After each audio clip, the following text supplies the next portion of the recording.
45 are highly toxic, which is more than any other country. In India, in endemic regions like the Western Maharashtra, and Andhra Pradesh, Karnataka, and Tamil Nadu show daily cases during the summer months, which is attributed to increase in the agricultural activities. Now, when should we be alert of the scorpion bite? According to the 2014 annual report on US, the majority of the scorpion bites were detected in the rural areas, in the summer regions, and during the timings from 6 p.m. to 12 a.m. when the scorpions are active, and from 6 a.m. to 12 p.m. when the humans are active and they disturb the environment, the scorpion habitat. Next, in Iran, the study shows that the site of bite was most commonly on the extremities and most commonly on the feet. According to the study in India, the children show rapid progression and increased severity of symptoms with increased rate of mortality. Now, the scorpion bite was recognized as a major common rural Indian problem by very few persons, and one of them is Dr. Devangi. He studied the cases and was able to publish in 1982 about the diagnostic cardiac premonitory signs and symptoms in red scorpions. After further research, he was able to find out a drug of choice for it, which was accepted in 1986 and is used till date. He is considered as the authority of scorpion bite internationally. We were able to meet him and gain knowledge about his research and work against other rural Indian problems. Now let's see what happens when it enters inside the body, the scorpion venom. It is composed of many kinds of inorganic salts, amino acids, proteins, but this specific part of it is composed of the channel specific proteins, like the potassium channel specific proteins. They bind to the potassium channel and causes discomfort and electrophysiological problems. Then calcium toxins are there. They are like rhinodin sensitive calcium channels. वो rhinodin sensitive calcium channels को जाकर परेशान करते हैं और उनके function में changes कर देते हैं. Then there are sodium specific proteins. These are the main medical relevant proteins. जो sodium channels के चिपकू प्रोटीन्स होते हैं, ये जाके सोडियम चैनल्स पर चिपक जाते हैं, या तो ये उनका एक्शन पोटेंशियल को बढ़ा देते हैं, या फिर ये वोल्टेज को इतना कम कर देते हैं कि there is a prolong depolarisation that causes neuronal excitation or autonomic excitation, which leads to massive release of catecholamines. Now let's see what happens. How does our body respond to it? First of all, there is on the sting side, there is severe excruciating pain which is radiating in nature, and if you touch on it or tap on it, the person withdraws due to excruciating pain. This is also called tap sign, and it is one of the diagnostic feature. Now, as both sympathetic and parasympathetic systems are stimulated, there are many symptoms, but there are 4 premonitory symptoms you all must focus. There is first projectile vomiting, then there is sweating. There is profuse sweating, and it is also termed as skin diarrhea by Dr. Devangi, and it persists for almost 5 to 17 hours. Then there is salivation. There is thick ropey salivation, as you can see in the picture, and it persists for almost 2 to 4 hours, as there is bronchial excessive secretion due to cholinergic access. Then there is a sweating. There is a priapism, which is mainly seen in pediatric age group and in 20% of adults. It persists for almost 5 to 17 hours.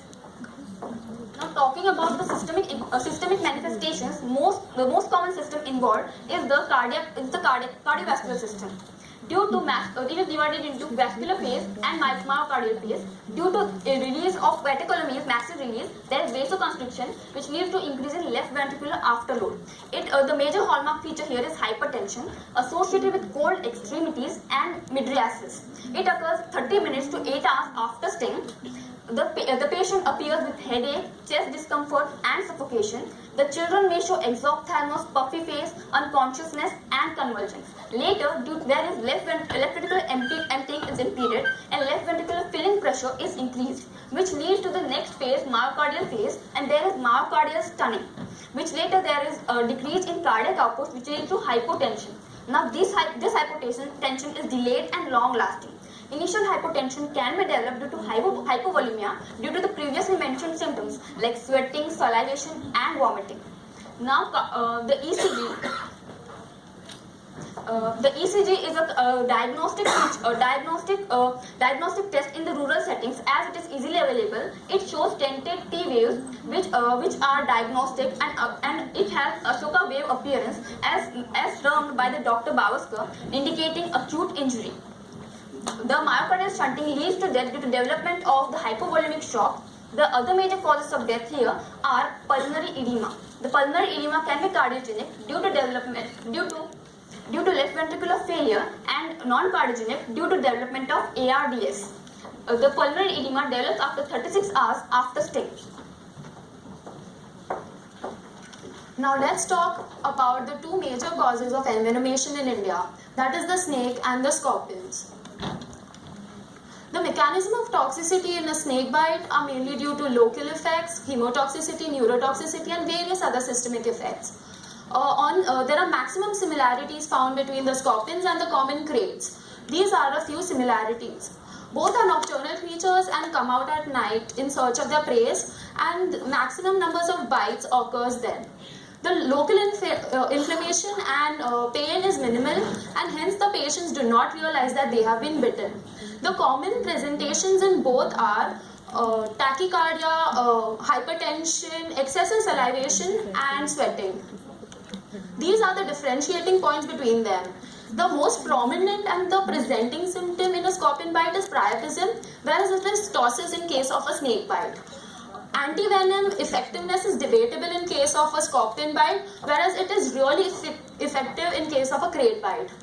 Death is in a scorpion bite is due to shock, cardiac manifestations and pulmonary edema, whereas mainly it is due to respiratory failure in case of a krait bite. There is no defined WHO criteria in case of a scorpion bite, whereas there is a detailed WHO criteria available in case of a krait bite. Now after we have established the diagnosis that it is a scorpion bite, let's see the treatment. As there have been many drugs prescribed for it, but these are the major two drugs we actually use nowadays. There is a prazosin, which is an alpha blocker, and it was used for pheochromocytoma and refractive heart failure before. On the basis of this, Dr. Himatra Bavaskar, he performed a randomized control trial in which he used the prazosin as the management for scorpion sting. And it really came out to be effective. After that, many trials has been done and it is really effective with a few fatality rate. Its mechanism of action is really very simple. First of all, it decreases preload and afterload. That leads to, without changing the heart rate, it maintains the ejection fraction. It also inhibits phosphodiesterase that leads to increase in CGMP and increase in nitrous oxide that leads to coronary vasodilatation. Its phosphodiesterase inhibition also leads to sustained release of insulin as there is increased CGMP and the calcium channels are sustainedly open. Its action on potassium channels to prevent cardiac arrhythmia is actually not very clear. Now let's see the other drug, that is anti-venom serum. Anti-venom serum के नाम से समझता है कि circulation में जाएगा, venom को neutralize करेगा. और second thought that comes to our mind is about hypersensitivity reaction. But the one thing about this is that hypersensitivity reaction with this antivenom serum is very rare, as there is increased catecholamine levels due to scorpion venom. Thus, there is very less hypersensitivity reaction. और हम इसमें test dose नहीं देते, हम direct main dose देते हैं, वो भी साथ में मेडिकल इमरजेंसी का पूरा जुगाड़ रखते हैं. Now let's see the other thing. There is a grading given. This grading was given by Dr. Himatra Bavaskar in one of his research paper. It is a simplified form of that. It is based on the clinical manifestation and the timing at which patient presents to you. So in the grade 1 and 2, as you can see, there are no complications. So we give ASV plus prazosin. And in the grade 3, if there is a shock, if there is a pulmonary edema or any kind of hypotensive shock, you should go for dobutamine. In grade 4, if patient presents with pulmonary edema but without shock, then you should go for nitroglycerin, as NTG was used before, but it is having it reduces BP. Thus, it leads to it requires rigorous monitoring. Thus, we use it in prazosin resistant cases or when the patient presents with pulmonary edema without shock. And if patient presents with the warm extremities or the warm shock, the dobutamine is the drug of choice. Prevention is much better than cure. So now let's discuss a few methods of prevention of not only scorpion bite but various other tropical diseases. Primordial prevention. It includes educating the masses regarding simple life changes that can be made for prevention of tropical diseases. As you can see, this poster, which is made by Dr. Himmatrao Bavaskar, published in Lancet, that too in native language, shows that simple life changes such as sleeping under a bed net can prevent so many different types of tropical diseases. Primary prevention. It basically involves promotion of usage of closed shoes so as to prevent the bites from occurring, ensuring proper illumination so that you can prevent the entrance of the scorpions and various nocturnal creatures into the houses, cleaning the places, especially with a lot of cracks and crevices, avoid putting your hands in places such as piles of logs and stones or places which harbor scorpions, spraying of organophosphates which are known to kill the scorpion. Secondary preventions. What will you do when a scorpion bite has already occurred? Are tourniquet la, we have to prevent the scorpion venom from spreading. Are incision we have to drain the scorpion venom. No, these things are absolutely contraindicated. By doing these, you will just aggravate the factors and cause gangrene formations and promote infection. What is to be done is apply cold compress at the site of bite and immobilize the patient and transfer to the nearest healthcare facility. Also, analgesics can be given in case of severe excruciating pain. So next time, if you see any patient with the vomiting, sweating, ropey salivation or priapism, you know what to do next. Thank you.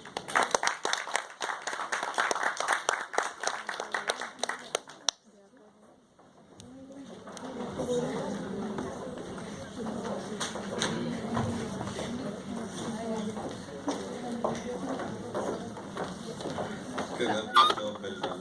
There was this in the review article that you were supposed to have referred to.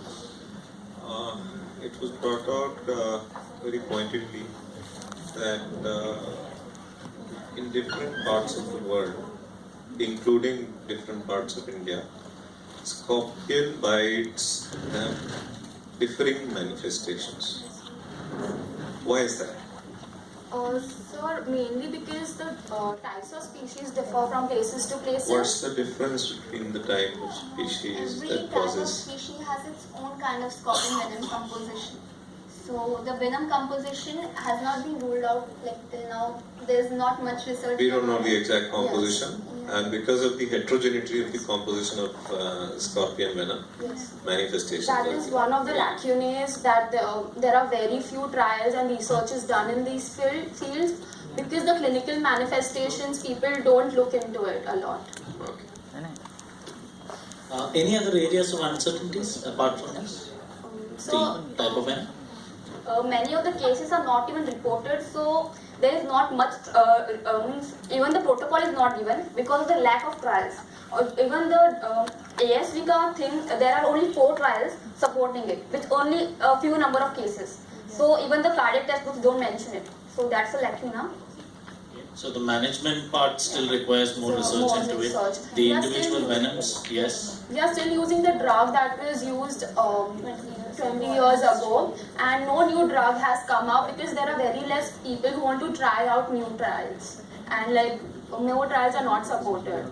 And also promotion of like primordial promotion and everything should be done so that even the endemic area, at least the endemic areas, people know what is to be done and they can report those cases so that trials can be carried out more properly. Great. If you look at most of the trials that were quoted in this article, the sample size of most of them is very small. Yes, sir. So that's very less to form a guideline or a proper protocol, the sample size. That's why as people are not reporting it, that's why less trials are being conducted and people don't want to go into it.